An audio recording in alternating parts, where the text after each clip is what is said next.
유다의 아사왕 제27년에 시므리가 디르사에서 7일 동안 왕이 되니라. 그때 백성들이 블레셋 사람에게 속한 기쁘돈을 향하여 진을 치고 있더니 진중 백성들이 시므리가 모반하여 왕을 죽였다는 말을 들은지라. 그날에 이스라엘의 무리가 진에서 군대 지휘관 오므리를 이스라엘의 왕으로 삼음에 오므리가 이에 이스라엘의 무리를 거느리고 기쁘돈에서부터 올라와서 디르사를 에워쌌더라. 시므리가 성읍이 함락됨을 보고 왕궁 요새에 들어가서 왕궁에 불을 지르고 그 가운데서 죽었으니 이는 그가 여호와 보시기에 악을 행하여 범죄하였기 때문이니라. 그가 여로보암의 길로 행하며 그가 이스라엘에게 죄를 범하게 한 그 죄 중에 행하였더라. 시므리의 남은 행위와 그가 반역한 일은 이스라엘 왕 역대지략에 기록되지 아니하였느냐. 그때 이스라엘 백성이 둘로 나뉘어 그 절반은 기낫의 아들 디브니를 따라 그를 왕으로 삼으려 하고 그 절반은 오므리를 따랐더니 오므리를 따른 백성이 기낫의 아들 디브니를 따른 백성을 이긴지라. 디므리가 죽음에 오므리가 왕이 되니라. 유다의 아사왕 제31년에 오므리가 이스라엘의 왕이 되어 12년 동안 왕위에 있으며 디르사에서 6년 동안 다스리니라.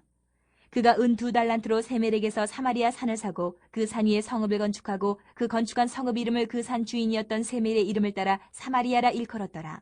오므리가 여호와 보시기에 악을 행하되 그 전에 모든 사람보다 더욱 악하게 행하여 느밧의 아들 여로보암의 모든 길로 행하며 그가 이스라엘에게 죄를 범하게 한 그 죄 중에 행하여 그들의 헛된 것들로 이스라엘의 하나님 여호와를 노하시게 하였더라. 오므리가 행한 그 남은 사적과 그가 부린 권세는 이스라엘 왕 역대지략에 기록되지 아니하였느냐. 오므리가 그의 조상들과 함께 자매 사마리아에 장사되고 그의 아들 아합이 대신하여 왕이 되니라. 유다의 아사왕 제38년에 오므리의 아들 아합이 이스라엘의 왕이 되니라. 오므리의 아들 아합이 사마리아에서 22년 동안 이스라엘을 다스리니라. 오므리의 아들 아합이 그의 이전의 모든 사람보다 여호와 보시기에 악을 더욱 행하여 느밧의 아들 여로보암의 죄를 따라 행하는 것을 오히려 가볍게 여기며 시돈 사람의 왕 엣바알의 딸 이세벨을 아내로 삼고 가서 바알을 섬겨 예배하고 사마리아에 건축한 바알의 신전 안에 바알을 위하여 제단을 쌓으며 또 아세라상을 만들었으니 그는 그 이전에 이스라엘의 모든 왕보다 심히 이스라엘 하나님 여호와를 노하시게 하였더라.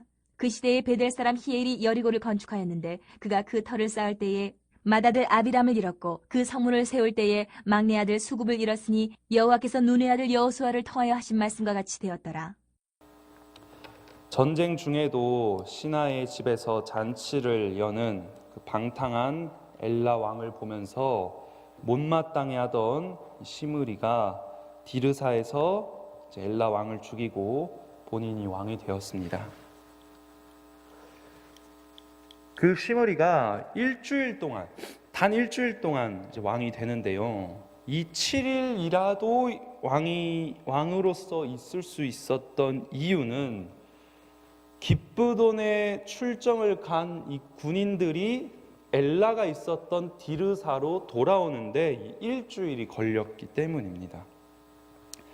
이스라엘 백성들은 시므리가 반역을 저질렀다는 소식을 듣고서 그 반란에 동조하지 않았습니다. 동의하지 못했습니다. 그래서 이 백성들이 군대 지휘관 오므리를 이스라엘 왕으로 삼고 디르사로 진격을 하는 것이지요. 자기들은 지금 기브돈에서 블레셋 성 에워싸가지고 전쟁하고 고생하고 있는데 지금 저기 디르사에서는 왕권 잡기 위해 가지고 막 죽이고 막 소동이 났다는 그 소식을 들었을 때 얼마나 화가 났겠습니까? 17절을 보면은요, 오므리가 이스라엘의 무리를 거느리고 기브돈에서부터 올라와서 디르사를 에워쌉니다. 회군을 하는 것이죠. 회군. 오므리가 아주 신속하게 이 일주일의 시간을 잘 활용을 합니다. 신속하게 행동합니다. 그래서 돌아왔을 때 시므리가 미처 준비도 갖추기 전에 들이닥칩니다. 군인으로서 아주 훌륭한 사람이었겠죠. 자, 그래서 이 시므리가요 깜짝 놀라서 성읍이 함락되는 것을 보고 왕궁 요새에 들어가서 불을 지르고 죽습니다. 파죽지세로 몰려오는 이 오므리의 군대를 감당하지 못하고 자살했습니다. 본인도 왕을 모반하고 죽이고 왕이 된 사람이니까 자신을 모반하고 자신을 죽이려고 회군하는 이 군대를 보면서 이 사람들에게는 내가 자비를 기대할 수 없구나 잘 알았을 것입니다. 그래서 이 시므리가 우상 숭배도 하고 또 주인을 배반하는 이 하극상도 일으키고 7일 만에 왕의 자리에서 자살하는 것으로 삶을 마치게 됩니다. 자, 그리고 이제 시므리가 죽었습니다. 혼란이 있는 시기가 원래 계속 항상 이 혼란이 있었지만 더 혼란이 있는 시기가 찾아옵니다. 백성들이요, 왕을 세우려고 하는데 디브니가 왕이 돼야 된다, 오므리가 왕이 돼야 된다, 지금 계속 막 나뉘게 되는 겁니다. 그래서 이 두 세력 간에 싸움이 일어나고 오므리의 세력이 승기를 잡고 디브니가 죽었습니다. 그리고 다음 왕으로 이제 비로소 오므리가 왕이 될 수 있었던 것이죠. 지금 이 북이스라엘에서 누가 계속 지금 왕이 되냐, 이 흐름이요, 이제는 힘센 사람이 왕이 되는, 힘센 사람이 살아남을 수 있는 약육강식의 무대가 되어가고 있었습니다. 누구든지 힘만 있으면은 왕이 될 수 있다, 이 원리가 지금 작용하고 있는 것입니다. 더 이상 하나님께 기름 부음을 받은 자가 왕이 되고, 왕은 하나님의 대리 통치자의 역할을 하는 것이다 라는 개념을 찾아보기 어려운 나라가 북이스라엘 나라가 되어가고 있는 것입니다.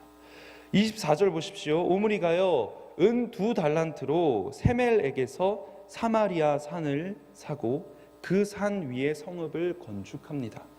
원래 이스라엘 백성들은 땅을 하나님께서 주신 분깃으로 여기서 사면 안 됩니다. 구매하면 안 됩니다. 그런데 이 오므리가 이제 땅을 사게 됩니다. 본인이 이제 공식적으로 왕 위에 오르고 2년 정도의 시간이 지나서 이제 안정을 찾고 새로운 왕궁 건축과 새로운 이 정비 사업을 막 도입하고 있는 거예요. 실시하고 있는 거예요. 궁예가 수도를 철원으로 옮긴 것처럼 이제 새로운 왕조가 되었으니까 이 새로운 도읍을 정하자 해가지고 이제 성읍을 짓고 땅을 사고 도읍을 옮기는 것입니다. 이 본인의 왕권, 우리 자신의 나라를 튼튼하게 세우고자 노력하면서 25절을 보시면요, 여호와 보시기에 악을 행하되 그 전에 모든 사람보다 더욱 악하게 행하여, 우리 하나님 보시기에 더 악하게 행했습니다. 열심히 우상 숭배했습니다. 그 다음 왕 아들 아합이 이세벨이랑 결혼하고 우상 숭배에 아주 열을 올린 것으로 보아서 이미 아버지 때에부터 이방 민족이랑 섞이고 우상 숭배에 대해서 활짝 열렸던 것으로 보입니다. 이로써 26절 하나님을 노하시게 했습니다. 그리고 이제 오므리가 죽습니다. 사마리아의 장사가 되고 그 아들 아합이 왕이 됩니다. 이 아합은 그의 이름에서부터 아버지의 형제 이런 뜻을 가지고 있는데요, 아빠랑 관련이 깊습니다.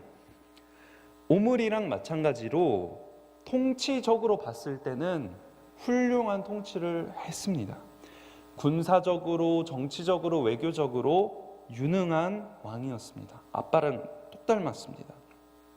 이러한 사실뿐만 아니라 하나님을 분노하게 하는 점에서도 비슷했습니다.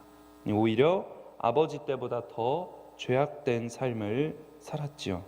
30절 한번 보십시오. 오므리의 아들 아합이 그의 이전의 모든 사람보다 여호와 보시기에 악을 더욱 행하여, 아합은요 이전의 열왕들보다 더 큰 비판을 받습니다. 지금까지 왕들은 우상 숭배를 해도 이 정도까지는 안 했다는 것입니다. 이 아합처럼 공식적인 이 제사에 이방 종교를 끌어들이지는 않았습니다. 지금까지 왕들이 죄악된 길을 걸었을 때 여로보암의 길을 걸었다고 평가를 하지요. 열왕기 기자는 이 아합이 여로보암의 죄를 따라 행하는 것을 오히려 가볍게 여겼다라고 이야기를 합니다. 여로보암의 우상 숭배는 아무것도 아닌 것으로 여겼다. 그건 시시할 뿐이었다. 그 정도는 죄라고 말하기도 민망할 정도로 우상 숭배를 아주 훌륭하게 했다. 양심에 화인 맞은 사람이었다. 지금 이런 평가를 하고 있는 것입니다. 아합 왕은 게다가 시돈 사람의 왕 엣바알의 딸 이세벨을 아내로 삼고 가서 바알을 섬겨 예배하고 31절, 그리고 32절 사마리아에 건축한 바알의 신전 안에 바알을 위하여 제단을 쌓았습니다. 또 아세라상도 만들었습니다. 아합은요 시돈과 이스라엘의 동맹을 위하여서 정략 경로를 하고 이스라엘의 바알 숭배를 들여왔습니다. 북왕국의 수도 사마리아가 바알 숭배의 중심지가 되게 만들었습니다. 아합이 보여준 이 행보들은 이전 왕들이 하나님을 분노하게 한 것보다 더욱 하나님의 분노를 일으켰습니다. 하나님의 심판이 이제 앞으로 어떻게 나타날까 우리가 생각하게 되는데요. 오늘 말씀을 통해서 우리가 바라볼 것은 세상의 기준인가 하나님의 기준인가 생각해 볼 필요가 있습니다. 이 오므리 왕에 대한 내용들이요, 성경에서는 짧지만 성경 밖의 자료들에서는 이스라엘의 그 어떤 왕보다 자료가 많이 있다고 합니다. 그런데 이 성경에서는 몇 구절 안 되죠. 이 오므리 왕이 달성했던 이 업적들이 아주 많습니다. 그런데 성경에서는요 쌩하고 지나가 버립니다. 이스라엘이 안정을 되찾고 정치적으로 경제적으로 훌륭한 좋은 나라가 됐던 시절입니다. 그런데 그 얘기는요 성경에 그렇게 나오지 않습니다. 오히려 여러 가지 업적에도 불구하고 오므리는 여호와 보시기에 악을 행하되 그 전에 모든 사람보다 더욱 악하게 행했다라는 것이 성경이 말하고 있는 이 왕에 대한 평가라는 거예요. 우리 인생의 마침표를 찍고 혹은 지금 나의 인생을 어디에 비춰서 평가할 때, 누군가의 기준으로 평가할 때 세상의 기준으로 평가를 받기를 원하십니까? 하나님의 기준으로 평가받기를 원하십니까? 하나님 앞에 서게 될 때에 하나님께서 나를 보실 때에 무엇에 근거하여 평가를 내리실까요? 어떤 기준으로 나를 평가하실까요? 우리 하나님께서는 열왕기의 왕들을 평가하신 것과 동일하게 하나님 앞에서 이 사람이 정직했는지, 나의 마음에, 이 사람의 마음에 무엇을 두었는지, 여호와 하나님을 두었는지를 보실 것입니다.